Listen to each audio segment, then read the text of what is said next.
Taeyang still sat at his desk, the diary open in front of him. The sound of the clock ticking filled the quiet room. The lamp's warm light fell across the yellowed pages. He sighed softly, closing the book after reading the last line again. The words his father wrote before he died. As he turned the diary to place it down, something caught his eyes. The back cover felt heavier, uneven. He frowned and ran his finger along the hard leather. The sound of a soft click made his heart skip. What's it is? He slowly pulled the cover apart, and there, hidden inside the back hardcover, was a small old key tied with a thin thread. The metal looked rusty, but it was real. A key? He blinked, confused but curious. His heartbeat quickened. Maybe it was connected to the library again. He grabbed his phone immediately and typed a message to Yoongi through the secure app he used only for secret contact. Message to Yoongi. I find the key inside my father's diary, hidden in the back cover. He waited for a moment, staring at the screen. Then he sent another message to Shagun and Kai in their private chat group. Message to Shagun and Kai. I found a key. It was hidden inside the diary. Maybe it opened something in the library. His fingers trembled slightly as he sent the messages. The night felt heavier now, as if the mansion itself was holding its breath. Few minutes later, his phone buzzed. It was Yoongi. A key? That's interesting. Search the library again tomorrow. There must be another hidden room. Your father wouldn't leave the key without purpose. Chiang stared at the message for a long moment, biting his lip. His father was always full of secrets. Then another notification popped up. Shagun and Kai had replied.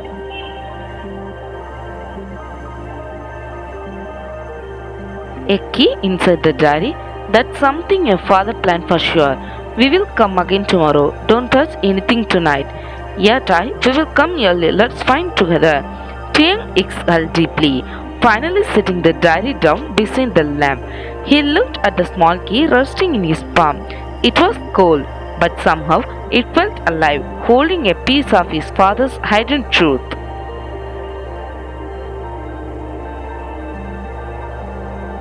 Appa, what else are you hiding from me? He placed the key carefully inside the drawer and locked it. Then he sat back on his chair, staring out of the window into the dark sky. The rain had stopped, but the air was heavy with mystery.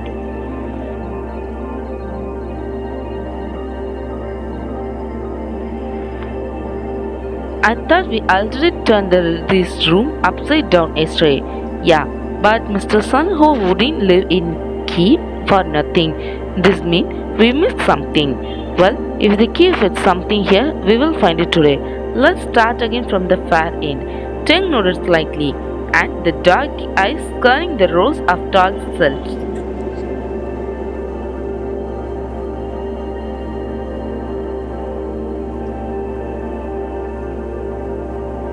They begin their search, moving books, tapping the wooden panels, and checking corners one by one. Dust floated in the sunlight like tiny snowflakes. Minutes passed, then nearly an hour. The only sounds were the shifting of books and the creaking of old floorboards. This place is huge. Who builds a library like this underground? It's like a maze. Shagun needing to check a low shelf. Someone who has too many secrets to hide probably.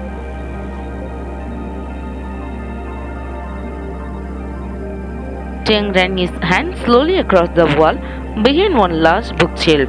His fingers stopped when he felt a faint line, a thin gap running down the wall's edge. Wait, come here.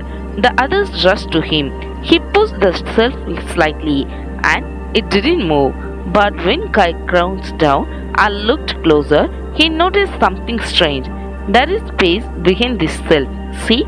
The dust stops here. It's not flat against the wall.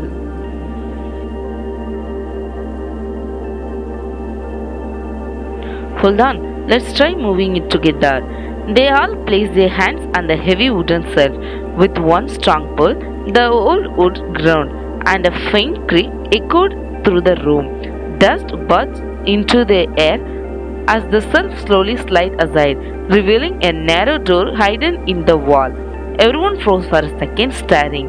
There it is. The door was small and covered in faded carvings, the same patterns carved on his father's old desk.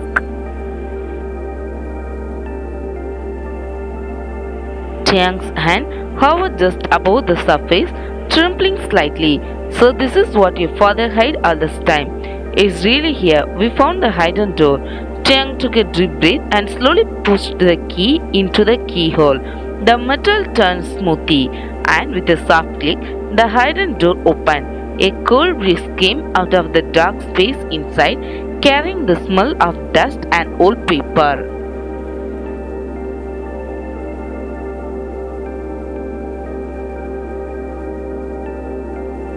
Shagun and Kai immediately turned on their phone flashlights and pointed them inside. The beam of lights moved across the room, showing shelf, paper, and old furniture. It's another library. Shagun stepping forward carefully. Seems like it. Your father must really love books and secret tie. They all stepped inside. Jacob noticed two old switches on the wall near the entrance. He pressed one and the light flickered weakly before glowing, filling the hidden library with a soft yellow light. At least the power still works. They all looked around. The room was smaller than the first library, but still filled with shelves stacked with old books and files. A single table stood in the middle with two black sofas facing each other.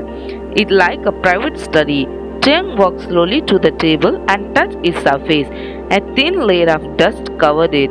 He ran his finger across and looked at the mark it left.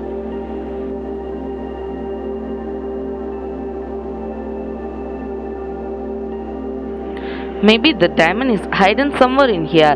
Let's look carefully. The four of them begin their search again. Kai climbed a small ladder to check the top shelf. Shagun opened old drawers and filled with yellowed papers. Jacob checked under the sofas and behind the curtains that covered the small window. Chiang opened every drawer of the big table, finding only pens, a pocket watch, and some empty envelopes. This place is like a puzzle. Your father really know how to hide things. Shaking his head while reading an old file. These papers are all business records, nothing about a diamond. Kai jumping down from the ladder, signing. I have checked the sets. No secret panels, no hidden box, nothing. Cheng leaned back against the table, watching them. His face was calm, but his eyes showed quite frustration. He had hoped for something, anything, that would explain the diamond mystery or his father's warning.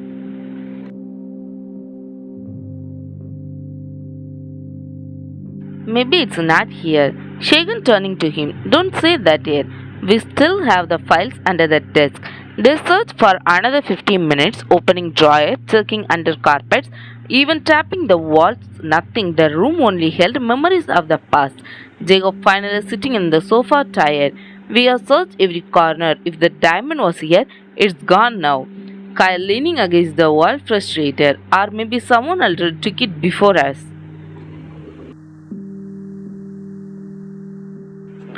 If he wrote about one secret room, maybe there is another one connected to this. Chiang looked around silently. The warm yellow light flicked on the walls, making the shadows dance. For a moment he didn't speak. We found the room, but not the truth. Maybe this is the only half the story. The others stayed quiet, each lost in thought.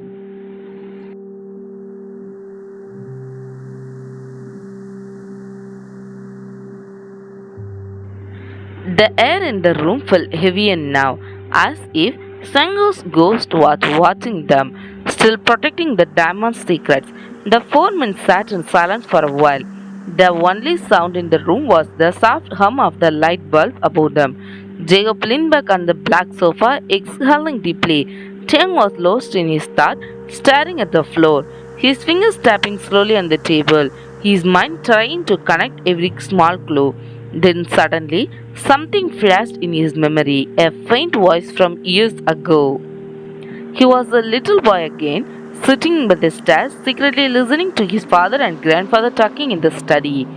I trust the lifeless things more than humans, father. At least they don't betray. Chiang blinked, his breath cuts in the throat. His heart started to race. Lifeless things. He looked around the room again. The shelves, the table, the sofas.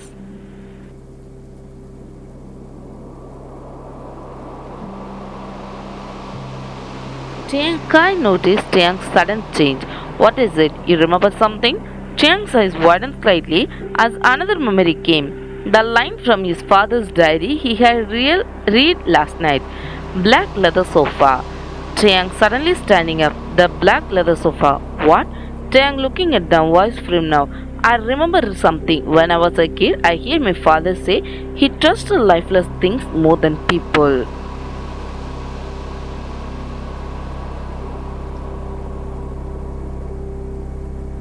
And in his library diary he mentioned black leather sofa. It must mean something. The others exchanged quick looks before standing up immediately. You think he hid it inside the sofa? Yes, it's the only thing that makes sense. Without wasting second, Kai grabbed a small knife from his pocket, the one he always carried. He knelt beside the first sofa and cut open the side seam carefully. Pieces of black leather and cotton fell in the ground. Nothing. Empty. Try the other one. Rio pulled the second sofa forward a bit, holding the light while Shagun began to cut open the seat cushion. The sound of tearing leather echoed softly in the room. Chiang stood close, his heart pounding fast. Then Shagun's knife hit something hard. Wait, something is here.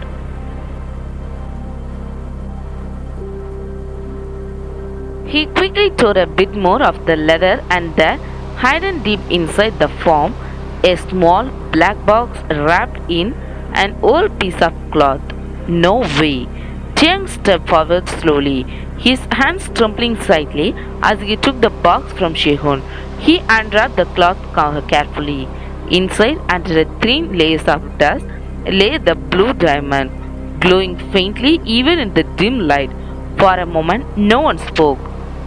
The diamonds shine like a living flame, deep blue with a sharp gleam that reflected in their eyes. It's real, the blue diamond. After all these years, Chiang stared at the gem slightly. The weight of his father's words, his family's past, everything pressed on his heart. You really did trust lifeless things, Appa.